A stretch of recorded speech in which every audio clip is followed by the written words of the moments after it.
The wedding date with my boyfriend of 3 years is approaching. However, I found many text messages in his phone. Word by word, they were all sent by him to another girl. I'm getting married.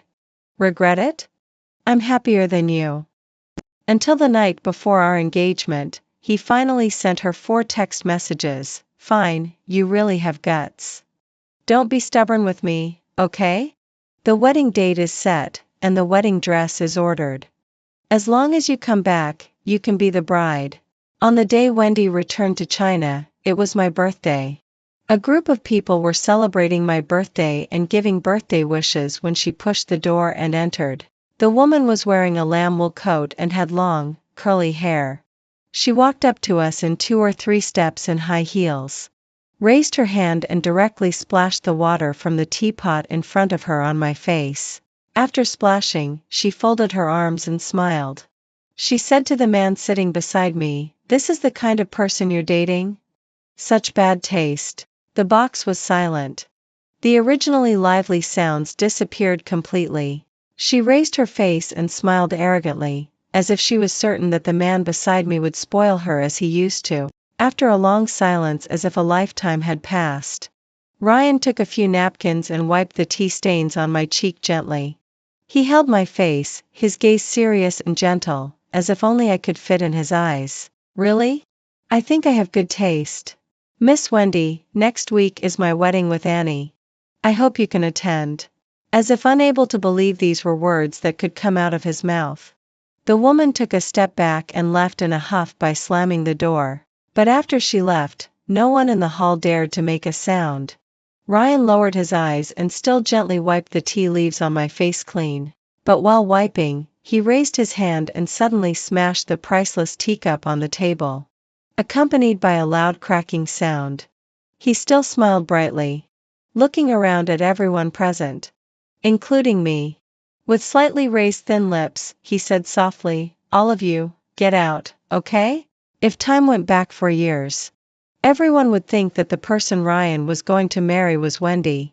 He, who has always been cold and unfeeling, would run across most of the city to buy flowers for Wendy. He, who doesn't like socializing, is willing to deal with people from the entire art circle for Wendy. Even for every exhibition of Wendy, he can push aside important meetings and be personally present every time. Friends around him always teased, President Ryan can also blossom like an iron tree. But the ending of the 2 of them was not good. So much so that Ryan hated Wendy deeply. So much so that Wendy didn't come back for 4 years after going abroad. Instead, I took advantage of the opportunity. Everyone knows that the person Wendy disliked the most during her student days was me.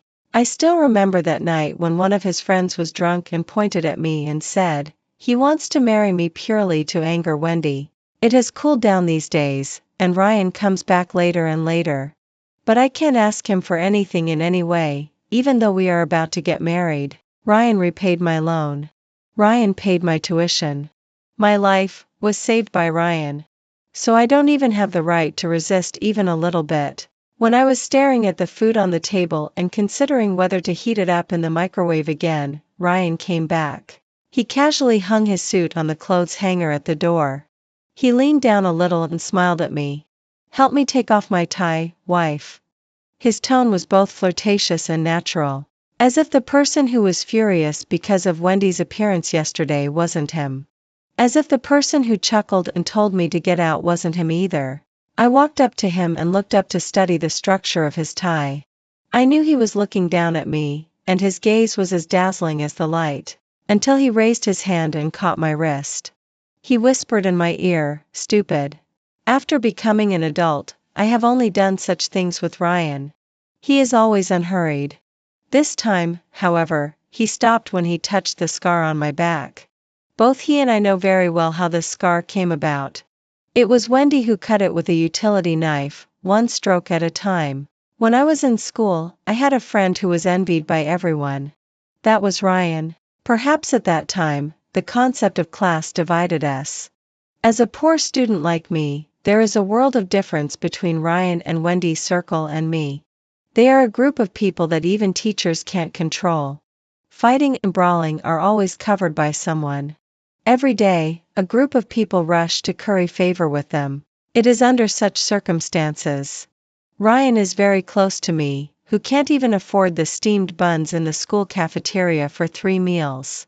I think during that time, Ryan really regarded me as a friend. He gave me his unused textbooks, left his meal card with me for me to eat, eagerly discussed the questions in the exercise book with me. At that time, I was bullied by a group of girls. He stood in front of me. He said, "I am his person. Don't bully me anymore. Everything was quite beautiful before this, right?" He was my salvation, until one day.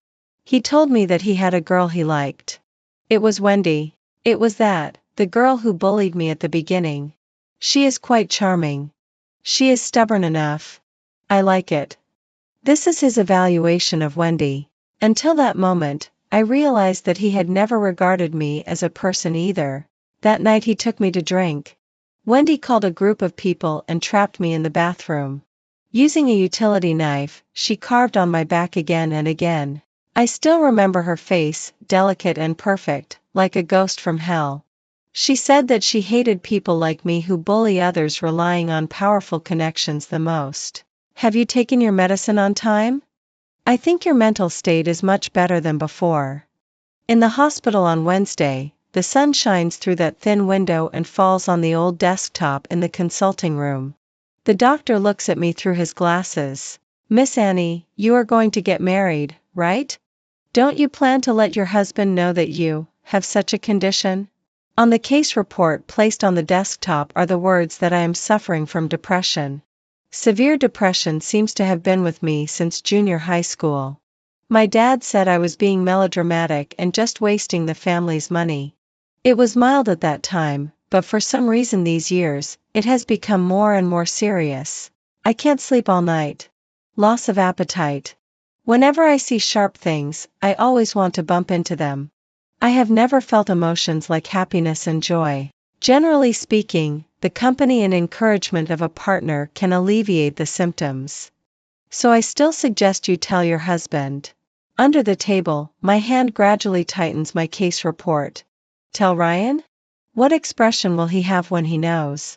Probably give me some money and let me treat the disease? Ryan always hooks the corner of my eye and says he likes the way I smile.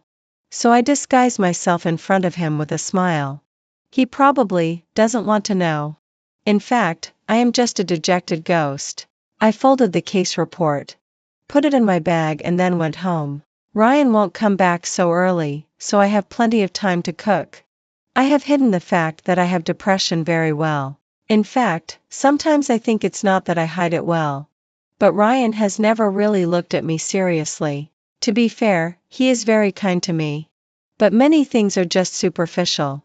I think, for him, I am an acceptable person. Because I have known him for a long time, because I am obedient, I am docile, and I come and go as he calls. The crazy love in his eyes has never fallen on me. Sorry, wife. The meeting was delayed. Are you hungry? The man enters the door, takes off his coat and hangs it on the hanger. These days he has gradually changed his address and called me wife because our wedding date is indeed approaching. I have prepared the meals. Under the soft light, I look at him. I open my mouth several times but can't say a word. He raises his eyebrows and walks in front of me, bends down and naturally unties the apron strap around me and softens his tone. What's wrong? So wronged? Ryan, I finally summon up the courage to show him the case. But at this moment, the cell phone in his pocket rings. The man answers it. I still remember clearly the sudden change in his expression that day. Coldness, sarcasm, loss of composure, and then collapse. I have seen such an expression before. I saw it on his face on the day Wendy announced that she was going abroad. The apron strap that was half untied is left untied. He suddenly turns around, picks up the coat hanging at the door, and takes the car keys. There is an urgent matter. I have to go out. I want to hook his sleeve, but I feel his momentary coldness. I know that he doesn't want to give me too many explanations anymore. The sound of the door closing separates me from him outside his door. At first, I thought something had happened in his company. But he didn't come back all night. I sent him messages, but he didn't reply. When I called him, he hung up directly. He was already slow in replying to my messages, but hanging up on me like this was a first. Later, it was his friend who couldn't stand it anymore. He told me that Wendy had attempted suicide but failed. He stayed by her bedside for 3 whole days and 3 nights. Wendy cut her wrist, but she didn't even cut the vein. There was just a thin bloodline. The doctor diagnosed her as having mild depression. These days, Ryan has been taking care of her. Wendy can't bear the ringing of the phone, so he hung up all calls. Wendy doesn't want him to talk to others, so he hasn't replied to any messages. When I arrived at the hospital, Wendy was huddled under the quilt. Without makeup, only a pair of apricot eyes were exposed. Her face was pale. When she saw me, she was like a wild animal that had been hit in a vital part. "Give Ryan back to me. Why on earth did you marry Ryan? You don't deserve him." She was hysterical. I took a few steps back. Just a few days ago, she was still radiant. But in just these few days, she has become like this. I opened my mouth, but for a moment I lost my voice and didn't know what to say. In the end, I didn't say anything and was pulled away by a man who burst into the ward, holding my wrist. Ryan's face didn't look good either. He was still wearing the blue shirt he wore when he left. In these 3 days, he probably hasn't had a good rest. I lowered my eyes and followed him. People in the hospital corridor were in a hurry. He pulled me to an unoccupied corner of the stairs before letting go. "Wendy has depression after coming back from abroad. That's why she said those things. It's not. Ryan, shall I give you back to her?" I interrupted him and said to him, looking up. He was stunned and asked me, "What did you say?" I said, "We won't get married. I'll give you back to her." Probably not expecting these words to come from me, Ryan was stunned and then held my wrist. "Okay, stop making trouble. Wendy has depression. She is sick. Don't argue with her, okay?" I lowered my head and was silent for a long time before I said that sentence. "But I have it too." He paused there and seemed to be amused by me in anger. "You also have depression? You love to laugh so much. How could you have depression? Stop making trouble, okay?" I was stunned and looked at him for a second or two. It seemed that something was choking my throat. My heart was immersed in a dull sourness. I just wanted to escape quickly and leave this place. So I turned around and walked towards the hospital exit. Ryan didn't chase after me. I took a taxi and drove to the old house at home. In fact, I really seldom go home. Even for my marriage, I just told my dad on the phone. He didn't care. He said he didn't want to attend my wedding and said that he would let my mom attend. But since I was a child, I have been looking for my mom. That woman can't come back to the country a few times a year. It is said that the old house in my hometown is going to be demolished and a lot of demolition compensation can be obtained. But my dad is even vigilant when I ask about it because he is going to give all this demolition compensation to his youngest daughter. The youngest daughter he had with another aunt. Passing through the slightly messy small yard, I pressed the doorbell. A man came running to open the door. "Stella, you're home. Are you tired? Have you studied hard?" The man's doting smile froze on his face when he saw me, and then he changed his tone. "Why are you here?" I squeezed into the house through the extremely small crack in the door. He always thinks that I am coveting his property and is reluctant to let me enter the house. I looked around at the home furnishings here. There were some photos hanging on the wall. My dad, an aunt, and a girl smiling at the camera. This is a family. There is no me. "Hey, sister, you're back." The door was opened again, and a girl in high school uniform walked into the room. My dad immediately changed his expression and asked her if she was tired with concern. The girl didn't seem to want to pay any attention to him and walked straight into the room. My dad gave me a stern look. "I tell you, Stella is in a crucial period of senior 3. Don't disturb her for no reason. I'm just afraid that her mood will be infected by you who are always so gloomy." I nodded, lowered my eyes, and tried to make myself smile, but the curvature of the corner of my mouth was probably not very good. Dad, my illness seems to have worsened. The doctor prescribed more medicine for me. Sometimes I even have hallucinations. I wanted to organize my words and say something more, but he had already interrupted me. What illness do you have? You are just being pretentious. What kind of bullshit depression? It's just that you are not strong enough. You don't have resilience. Today's medicine is really, arbitrarily giving people some titles. It's all about making money. So all my words were swallowed back into my throat and I didn't know where to start. Every word and sentence that follows becomes extremely difficult. Dad, I don't want to get married anymore. Sure enough, he flew into a rage and then sneered and laughed at me. What? Heh, I knew it was you. You've been like this since childhood, extremely sentimental. This time, you must have made the man angry. He dumped you, right? I'm telling you, control your temper. With you like this, who would want you? I don't know how long I was silent. For a very long time. Until tinnitus started again. Until my eyes began to moisten. His taunting voice came from above. Still crying. Still crying. How old are you and still crying? What depression? You're just too cowardly. Be strong. Don't you understand this simple truth? The endless humming only ended when another female voice interrupted. Oh, Annie, you're back. Annie's dad, why are you scolding the child? Annie, do you want to stay for dinner? It's the woman my dad recently married. She smiled apologetically at me and asked me, Annie, do you want to stay for dinner? But there are only 3 sets of bowls and chopsticks on the table. After holding my breath for a long time, I shook my head.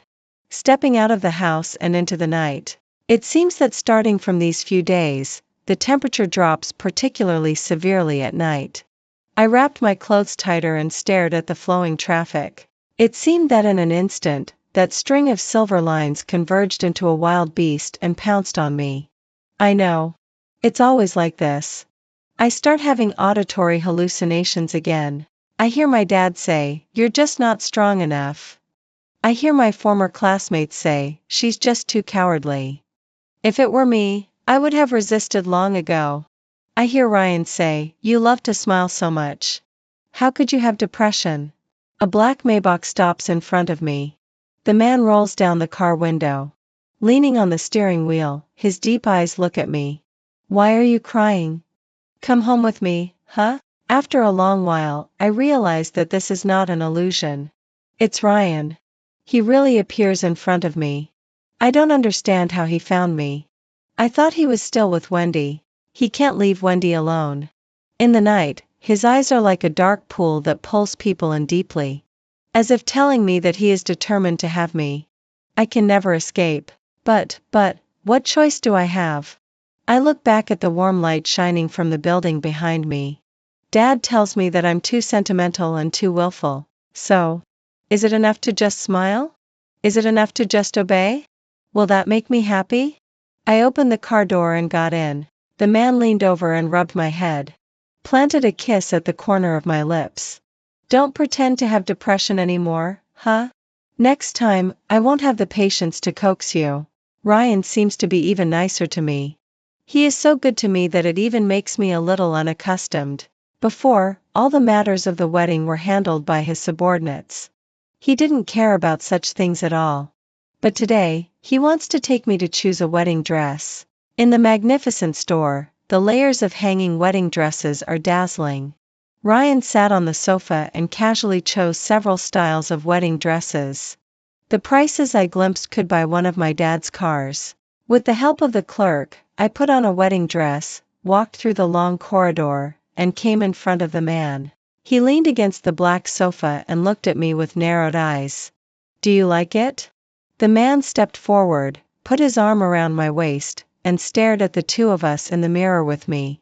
He kissed my temple. You don't love to smile anymore, Annie. Water diamonds are attached to the layers of skirt, shining with brilliant light. He gently pinched my cheek. Too nervous? Don't be afraid. So the clerk left.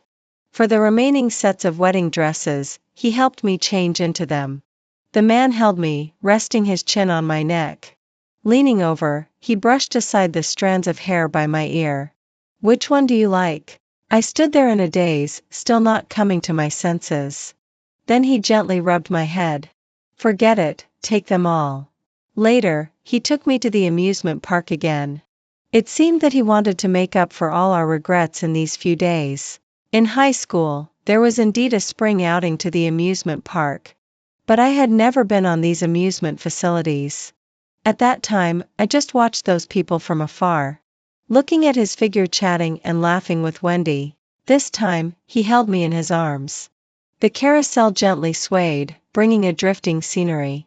There was a couple on the adjacent seat, and they smiled very sweetly. "What are you looking at them for?" The man dropped a kiss on my neck and shoulder, and gently hooked my waist with a smile. "What they do, we can do too." When passing by the street in the park, a Quinn doll bumped in.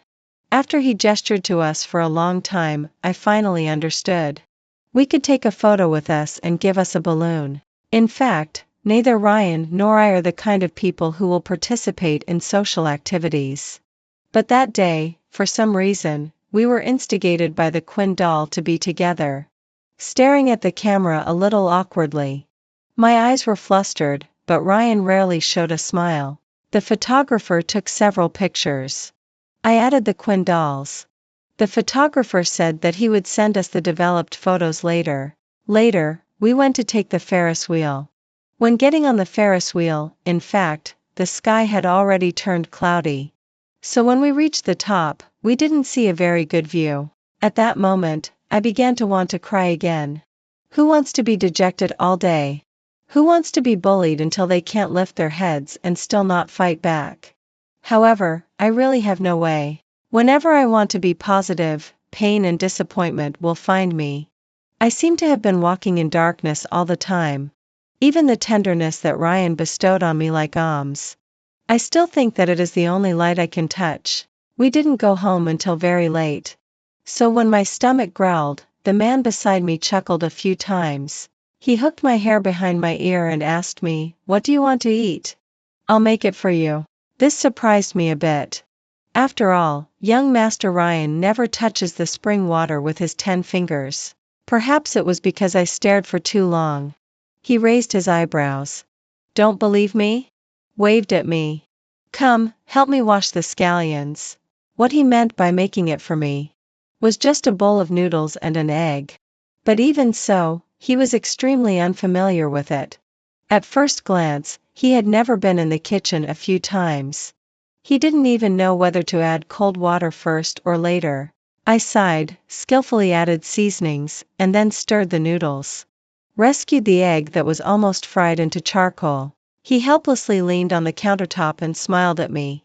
"Surely things like this still need my wife to do it." With a little teasing, he deliberately emphasized the ending when saying the address. Finally, the two of us faced this bowl of noodles, which was considered a late-night snack. I didn't notice it just now.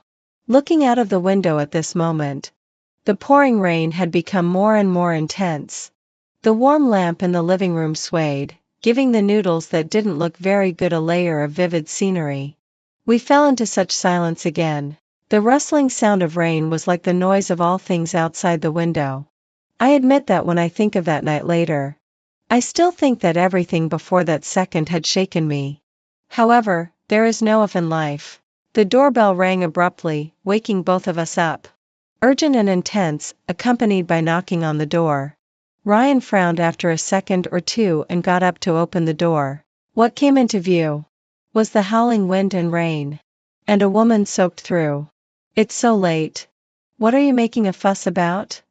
Ryan's voice was steady, but the woman opposite him was obviously emotional. It was Wendy. Her face was pale. But I don't know if it was on purpose or unintentionally. Her makeup was applied just right. Like a white lotus swaying precariously in the rain. Fragile and pitiful. "You." The woman sneered, opened her phone, and stared at him fixedly. "You sent these photos. Isn't it just to make me come to you?" Although there is some distance from them, I can still see roughly. The photo on the mobile phone is a photo of me and Ryan going out to play together today. He put it on the social platform. The man's eyebrows didn't loosen at all. Arms folded. You are mistaken, Miss Wendy. I'm just sharing my life. If there's nothing else, please leave. As he spoke, Ryan was about to close the door. The woman stuck a hand in and held onto the door frame. The two confronted each other in silence. I think Wendy's expression of being so pitiable. Probably any man would lose control when seeing it. Moreover, it's Ryan. Ryan who loves her so much. After a long silence, the woman took 2 steps back. Only then did I realize that she was crying. While crying, nodding. While speaking intermittently, okay, Ryan. You are such a jerk, so heartless. The heavy rain outside the door fell on the woman, but she seemed unaffected. You never post photos. Posting those. Isn't it just to make me come and show me? Want me to be jealous, right? At some point, Ryan's action of closing the door stopped. His eyes were pitch black and his expression couldn't be seen. Then I tell you now, yes. You succeeded. I'm jealous. I'm extremely jealous. As soon as I see you with other women, I feel uncomfortable all over. Yes. I love you. I still love you. Isn't this what you want to hear? Then I'll say it to you now, okay? I like you very much, you jerk. In these years abroad, I miss you all the time, Ryan, The woman's eyes were red, like a frightened rabbit. Not hysterical, but fragile and broken. She smiled, enunciating each word slowly. I don't know how to watch you be happy with others properly. Without you, where would I have the courage to live? As if making an important decision, she took 2 steps back and turned and walked into the heavy rain. It's my fault, Ryan. It's me who doesn't have the courage to love you anymore. You jerk. Live a good life. Wendy looked up and gave me a light glance. Her gaze then fell back on Ryan. In the next life, don't let this fool fall in love with you again. The door was suddenly opened forcefully. Dense raindrops poured into the room. The panicked leaves were torn apart by the wind. I watched Ryan chasing after her. I watched Wendy's stunned expression. I watched the pouring rain. Ryan stepped forward and blocked her lips. A nauseating feeling suddenly rose within me. I feel that I can't stay here anymore. What should I do? What should I do? Just watch the two of them kissing in the heavy rain? Or finally admit that I am worthless? Finally understand. Ryan, it turns out that he has never really regarded me as a human being. There is a backyard in the house. Without thinking, I left through the backyard. Suddenly I understood what it means to flee in panic. I don't want to appear in their sight. Don't want to see Wendy's triumphant smile. At that moment, her face will coincide with the person who once cut my back with a utility knife. Raindrops spin in my world. I finally know how worthless I am. My life has no meaning. Dad, Mom, Ryan, no one needs me. At this moment, the screen of the mobile phone tightly clutched in my hand flashed. I looked down. It was Quinn who took a group photo with us today. He sent me 2 photos. Me and Ryan were pressed together by Quinn. I was panicked and at a loss, while Ryan smiled slightly. Quinn added a sentence at the end, in the future, live a good life too. I stared at that photo. Rain blurred my eyes. Life. For me, it's like walking on the edge of a blade. Just when I wanted to grasp a ray of light, Ryan thrust a dagger into my heart mercilessly. Somehow, I replied to him, I can't live anymore. My life is meaningless. I stared at the vehicles coming and going on the driveway. Closed my eyes and rushed in. I say, little girl. What are you doing? Don't you know how dangerous it is? Crossing the road. How dangerous is it? What if you are really run over by the wheels? On the other side of the driveway with vehicles coming and going, I was squatting on the curb with an uncle. He raised his hand and wiped the raindrops on his face, and looked at me with his eyes raised. You? Alas, at your young age, what difficulties have you encountered? You can ask your family for help, or teachers, policemen, something. At the very least, you can come to me if there's no other way. Don't think about doing something stupid. There are many beautiful things in this world. I hugged my knees and listened to him keep chattering beside me. The plan to rush into the road and let the traffic take me away was not completed. The truck driver stepped on the brakes and pulled me to the side of the road to educate me. The raindrops splashed on the small puddles. In the end, he patted me on the shoulder. It's okay, little sister, I still have to deliver goods. I'll leave first. Remember, you have to smile. The man got into the truck and honked twice at me. The truck drove away slowly. I was still sitting on the stone steps. When I looked down, I found that there were more than 20 text messages in my phone. All were sent to me by that Quinn. It was after I sent that sentence, "I can't live anymore." The whole screen was full of words he sent to me. You can't not live. What are you thinking? After a long time, seeing that I didn't reply, he sent me another message. Can you please reply to me again? What happened? Can you reply? What's wrong with you? Are you still there? Hello? Hello? Don't ignore me, okay? Let me tell you a joke. One day, a crab accidentally bumped into a loach when going out. The loach was very angry and said, "Are you blind?" The crab said, "No, I am a crab." Ha ha ha, isn't it very funny? After some time, when I was being educated by the uncle, I still didn't reply to him. He began to ask me seriously, "If you are still there, do you mind telling me about your affairs? No matter what, the world is still very beautiful."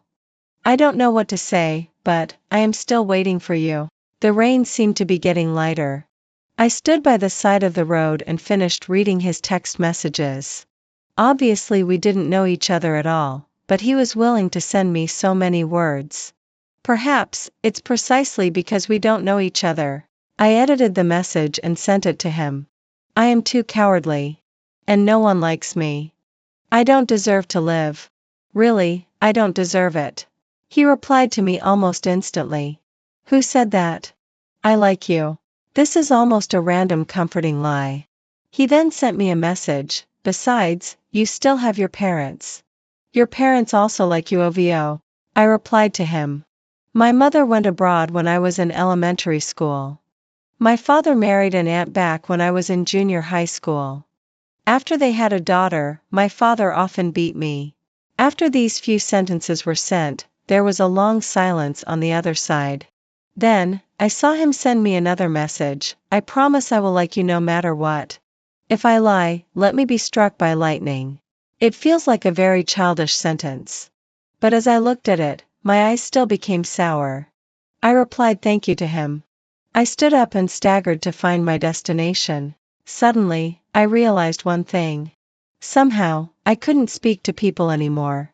The clerk with a smile suddenly became a big mouth full of blood in my eyes. The bright and soft lobby light emitted a moldy smell that was resistible. I couldn't take out my ID card from my pocket and couldn't communicate with people. As soon as I took a step forward, I would get stuck there. I began to be afraid to talk to people. Finally, I sat on a park bench. The auditory hallucinations began to worsen again. I then realized that I hadn't taken my medicine.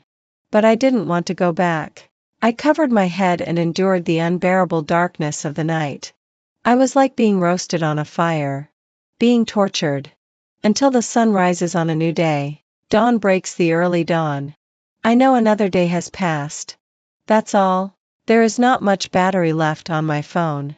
But at this time, a text message squeezes in. No one will send me a text message at this time until I see that Quinn avatar. He said to me, "Good morning. I like you very much this morning too. I think I will be amused by this text message." But subconsciously, I think he is a hideous monster like others. I stood up, went to the self-service machine to borrow a power bank and charged my phone. It seems that the city has cooled down after the rain. I stood on the street with my hands in my pockets. Everything in the early morning seems so gloomy. The figures walking in a hurry are without a trace. I sat at the door of the convenience store and sat from early morning until noon. I don't know what I should do or where I should go. At a certain moment, I feel that I am actually an empty shell and already dead. Am I still alive like this? My life is meaningless. The phone vibrated and another message came. I had spicy hot pot for lunch. Phew, it's so spicy. Did you have a good meal? Oh, by the way, I like you at noon too. I propped my forehead and looked at these text messages and felt a bit absurd. What, like or not, he is coaxing me like a child. So I replied to him. No need for this. I'm still alive and well. He skipped over my topic. Are you happy today? Not happy. I replied to him. Well, I know. He said, because in the eyes of the happiest people, happiness is also very rare. I think he should be a very happy person. He will never understand people like me. But later, he still insisted on sending me text messages constantly. Whether it's sharing or complaining about colleagues or saying that he likes me. He is always looking forward to my reply. After a long time, I realized that he was afraid that I would be gone. In those days, I really spent my time guarding my phone. When my eyes fell on the fruit knife in the convenience store, coincidentally, his message would pop up. Do you like berries? Today's berry puff is too sweet. I don't like sweet things, but I want you to try it.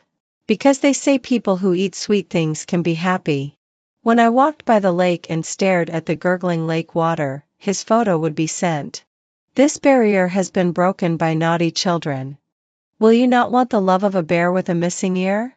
When staring at the phone. Even I didn't realize that sometimes I could curl up the corners of my mouth. But my dreams are always sad and short-lived. 3 days after I left, Ryan found me. I thought he would never find me again. Even if he found me, he would tell me that he wouldn't marry me anymore. However, as soon as he came up, he asked me to marry him. I frowned and looked at him. Marriage? Are you kidding me? Ryan. I can't marry you anymore. But his eyes were red and his voice was hoarse as he murmured my name. Annie, Annie, I'm sorry. It was my fault to kiss Wendy that day. Later, after thinking for a long time, I found that it is you that I like. After being with Wendy, I dream of you. I have been used to having you by my side. I can't forget you. I can't live without you. I stared at the man in front of me. He said he had been looking for me for a long time and was in a disheveled state. He said he was willing to compensate me for everything, his net worth, everything he had. He said that if I hated him, then I could strangle him to death with my own hands to vent my anger. However, it seemed as if there was a thorn stuck in my throat. It couldn't go up or down. I feel pain, nausea, disappointment, and anger. What does this mean? What does this mean? Has he ever regarded me as a human being from the beginning to the end?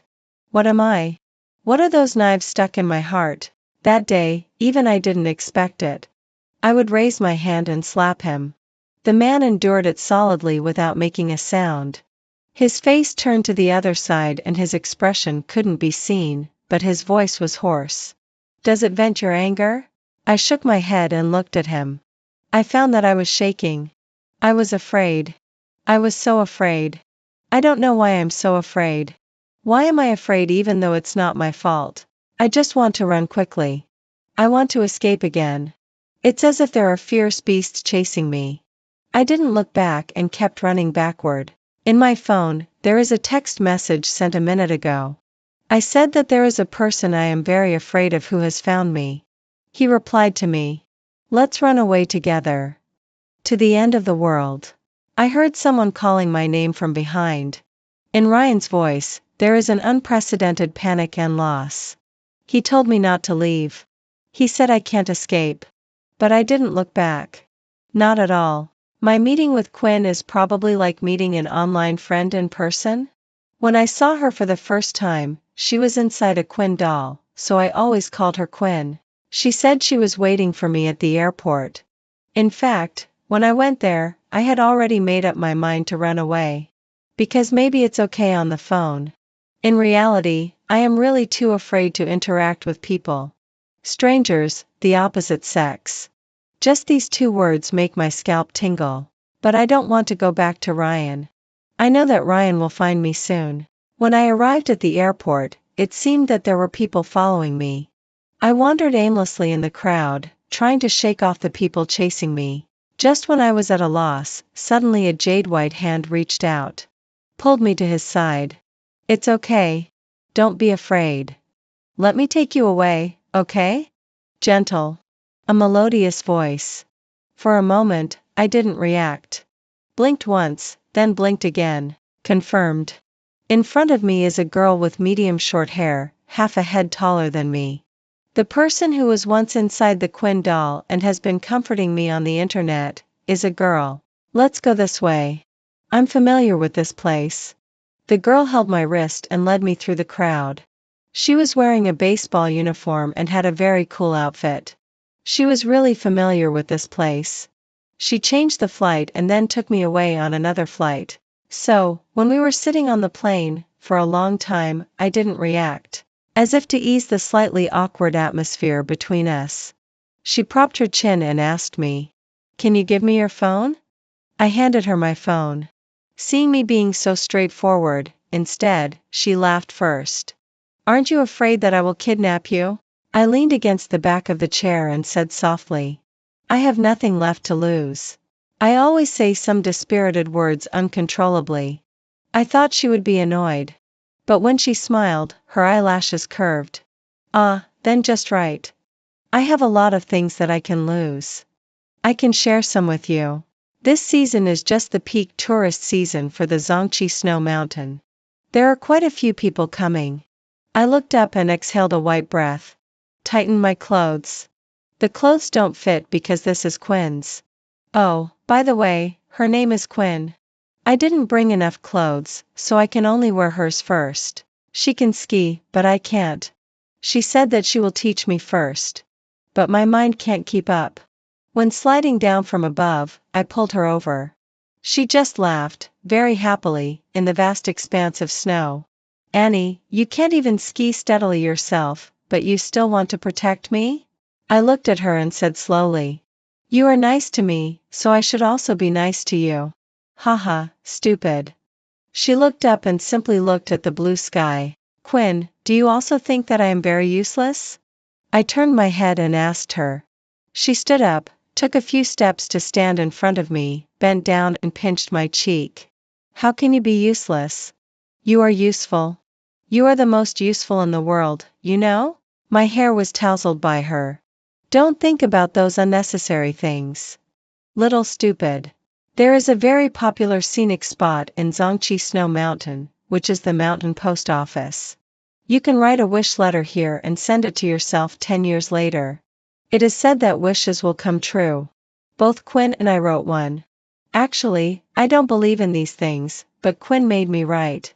So I wrote, hoping that my depression can be cured. In fact, I know that although the snow on the high mountain is floating gracefully these days, but I am still not happy. I can't be happy. Some things are just forgotten. But people can't keep forgetting. Memories are like being pricked by a cotton needle towards the heart. Once remembered, it is an abyss of pain. That night, I secretly went outside the hotel without telling Quinn. There was a fine snow falling from the sky. I know that I can't drag Quinn down any longer. She is my good friend. A very good friend. I probably won't have such a good friend in my life. So, I can't let my depression haunt her. I want to say goodbye secretly. When walking outwards, I heard someone calling my name. I turned around. It was her. The evening wind was howling. She put her hands in her pockets and looked at me, approaching me step by step. Then she reached out and pushed me. That was the only time in my life that I saw her angry. For a long time. I thought she would scold me. She would be fierce to me. But she smiled at me. "If constantly escaping can make you happy, then let me keep escaping with you, okay?" Among the wind and snow in the mountain forest, I looked at her. I was full of bitterness and asked her why. She said, "I like you. Since someone liking you is the reason for you to live, then, let me like you." There are many amusement projects on the snow mountain. And it's quiet and no one disturbs. Quinn and I made the first snowman in my life. found the North Star by the mountain. She bought a notebook, which is cultural and creative. Then on the title page, she wrote my name stroke by stroke. That day, we were in the hotel, discussing tomorrow's hot spring plan. While discussing, suddenly she tilted her head and said to me, "Tomorrow will be better, right?" I was stunned and nodded subconsciously. She got out of bed and came in front of me. Her eyes are very beautiful. They are not very pure black, but amber with starlight. I call it hope. "Annie, what you have lost will definitely be made up for. Dad will apologize to you, and Mom will come back to you." I looked down and looked at her. She said that everything will be all right. This makes me hate myself even more. Extremely dejected self. Weak self. Not strong self. The snow outside the window is still falling rustlingly. The light in the room is off. I kept my eyes open until I felt her breathing become steady. I sat up. I really want to kill the cowardly self. I really want the emotions of sadness, greed and disappointment to disappear. In this way, when facing her, I am happy. I really want to show her my happy side, but I can't. I got up gently and then rummaged through her bag. She put away my mobile phone and didn't let me see the content inside. Today, I saw her frown at it. She said that things will get better, but is it really so? Turning on the mobile phone screen, the white light fell on my face. My dad called me more than a dozen times but I didn't answer. Ryan too. There is an unanswered call from someone I can't even imagine, and that is my mom. The text message my dad sent me is, "Why are you missing? I heard from General Manager Ryan that you ran away? You should have said earlier that your marriage partner is Ryan. After getting attached to a rich person, you don't want to tell your dad anymore, right? I tell you, now. Immediately. Come back and get this marriage done. Oh, by the way, give some of the betrothal gifts to your sister." Not much. It's just that your sister is going to study in the UK. You can support her until she graduates. Come back quickly and get married. Do you understand?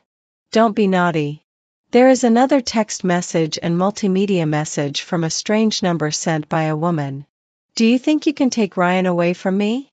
Hee hee, so what if I take him away? Sorry, he was once possessed by me. Let me show you some photos. Don't be angry." In the attached photos. They are all large-scale group photos of Ryan and Wendy. I flipped through the photos expressionlessly. Then, I read the last text message. It was sent to me by my mother. "Mom. God knows how long it has been since I last saw her. When I was young, the thing I looked forward to the most was her coming home. The thing I hoped for the most was that she would stop quarreling with Dad." I trembled as I opened the text message. There were only 2 lines. Very few. "Don't come looking for Mom anymore. Mom also has her own family." Outside the window, heavy snow was falling. When I came to my senses, tears had already pattered down on the screen. But what's the use of crying? Why can I only be sad? There is auditory hallucination again. A distant ballad is coming. It was when I was very young. When Mom and Dad were still together.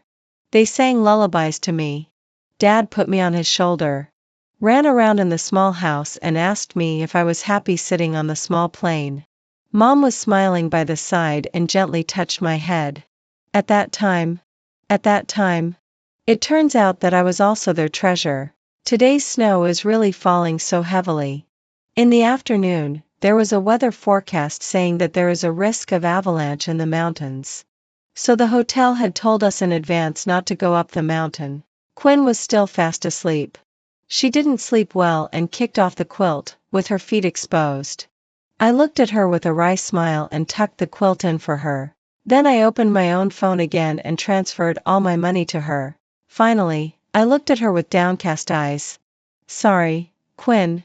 Sure enough, I still think living is so tiring. The wind and snow on the mountain are really strong." I stepped on the snow with difficulty step by step. If I fell, I would get up and continue walking. I don't know where I am going. But I know that my destination is here. Dying from a fall on the mountain. Freezing to death in the wind and snow. killed by wild animals on the mountain. It doesn't matter which way, I can be liberated. I can finally be liberated. A life being washed over and over again in the quagmire. A life full of darkness. A life unable to see the light. I fell in the snow and looked at the night sky of this world for the last time. It's just that the wind and snow are too heavy and there is no North Star anymore. The North Star we found together. I closed my eyes. I don't know how long it has been. I heard someone calling my name. I didn't want to open my eyes, but it was her who was calling. But the ice and snow had fallen into my skin and I was already numb. Her hair brushed against my cheek and it was a little itchy. Annie, wake up. Don't sleep. Annie, we have to get out. I heard her hoarse voice. She is also a girl. How could she carry me? How could she find me? Why would she look for me? I cried on her back. Just crying like this, crying all the time. I suddenly realized that the place where our skins were touching was the only remaining warmth. Why did you look for me? Why did you save me? I am a useless person. Why save a person whose life has long lost its meaning? Annie, what is the world of a patient with depression like? Suddenly I heard her ask me. I hugged her tightly and said slowly. It is a silver gray. The snowflakes have gathered into wild beasts and are running towards us. The pine forest in the distance is the sea, and the clouds are hanging in the sky. Someone is singing on the mountain. What song? She asked me. Probably wanting me to stay awake. But I no longer had the strength to answer her. She stumbled. I fell into the snow with her. She ran over and hugged me tightly, dragging me along. Annie, Annie, wake up. I can sing too. It's a nursery rhyme. Shall I sing it for you? After singing, we will definitely be able to get out. Annie, listen to me sing, okay? Suddenly, a song rang out in the boundless snowfield. Carrying me on her back, her voice trembled terribly as she walked and sang. Snowflakes are falling on the white mountain. Falling on the tip of a girl's heart. There is light on the long road. Snowflakes, one by one. Gone. The cold wind was still howling. I stretched out my frozen and numb hand. Held her cuff. Human voices, running sounds, and the sounds of medical equipment. I heard someone crying loudly. Someone scolding. I opened my eyes. A woman threw herself beside my hospital bed. Annie, Annie, are you awake? It's good that you're okay. It's good that you're okay. The woman in front of me looked somewhat unfamiliar. It turned out to be my mother. I stared straight at her. My father rubbed his hands beside me. After holding back for a long time, only 3 words came out, I'm sorry. Then came my mother scolding my father again. Saying why didn't he find out about my depression earlier? When the two of them were arguing, I suddenly sat up and then ran out of the ward. I stumbled while running, and then I remembered and continued to run. Someone gave me a hand. What's wrong? Annie? It was? Ryan. He looked at me worriedly. I pushed him away abruptly. Probably frightened by my eyes. He was stunned there. But I didn't want to deal with these people. I just want to know. Want to know. I was rescued. What about Quinn? Quinn should also. This is the hospital closest to the snow-capped mountain. Plus, it was snowing heavily at night. Accidents occur frequently. There were search and rescue teams and doctors coming and going everywhere. The scene was a bit chaotic. I bumped into several sets of medical equipment. Finally, I grabbed a doctor. Anxiously asked him about the situation of the girl who was rescued with me. But he ignored me and went to take care of other patients. I anxiously looked around. Suddenly, I caught sight of a familiar ID card. At that moment, everything stopped. Light and shadow, human voices, ripples. I was stunned there. Looking. Just looking like this. The person being pushed out. Covered with a white cloth. Covering the face. As if at some point, there were noisy hallucinations coming from my ears. Sentence by sentence, so many. All were words she said to me. Annie, you can't even ski steadily yourself. Do you still want to protect me? How could it be useless? You are useful. You are the most useful in the world, you know? If constantly avoiding can make you happy, then let me keep avoiding with you, okay? I like you. Tomorrow will be better, right? Snowflakes are falling on the white mountain. Falling on the tip of a girl's heart. There is light on the long road. Snowflakes, one by one. Gone. Gone. Epilogue. General Manager Annie, congratulations on acquiring the Ryan family. On the road of future development, you can be said to have a bright future ahead. At the press conference, facing the constantly flashing lights, I kept a decent smile. Until suddenly someone interrupted the interview and asked such a question. It is rumored that the former president of the Ryan family, Ryan, and you were once husband and wife. Is there an element of personal grudge in this acquisition? Is the imprisonment of the president of the Ryan family related to you? For such gossipy questions from tabloids, I didn't have to answer originally. But this time, I straightened the microphone and spoke in a low voice. This acquisition is just a normal corporate merger.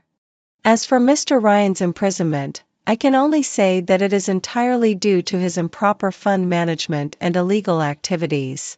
The flashlights flashed wildly at me. I answered several questions below fluently.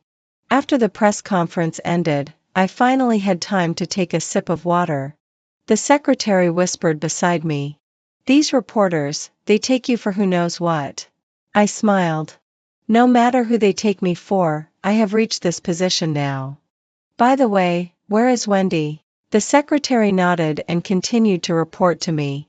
As you requested, she was placed in a glass room where she can clearly see the press conference. She was very emotional for a while and even lost control of herself. But what can be done? She is just a psychopath now. This is what she deserves. None of us sympathize with her. I nodded at my watch on my wrist. Don't let her find an opportunity to commit suicide. After all, I am a person who repays kindness with kindness. I won't let her die.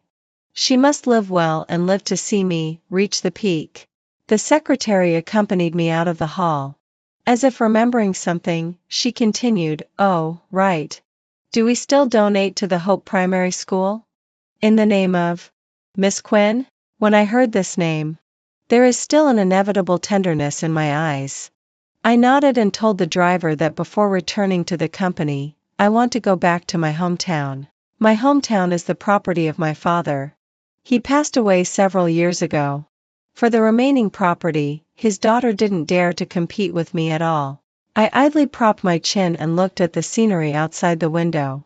At this time, the secretary beside me suddenly said, "President Annie, as of this year, the number of Hope Primary Schools you have donated to has exceeded 500. In fact, these funds have already accounted for most of your expenses, right? They all say you are very cruel and heartless. But I think you are a gentle person." The car stopped at the entrance of my hometown. I was looking through my mailbox. Hearing the secretary's words, I suddenly smiled. Finally, I found a different envelope in the mailbox. I breathed a sigh of relief. Fortunately, the mountain post office in Songchi Mountain has not closed down. In the letter are the words Quinn wrote to me on that day 10 years ago. Placed in the sun. Looking at the yellowed handwriting. The breeze blew, and the small flowers by the mailbox swayed. After a long time, I let out a long sigh. On that day, the words Quinn wrote to me 10 years ago were, "Now, you should be able to stand on your own. Stand on your own. Stand on your own. Stand on your own. Stand on your own. Stand on your own. Stand on your own."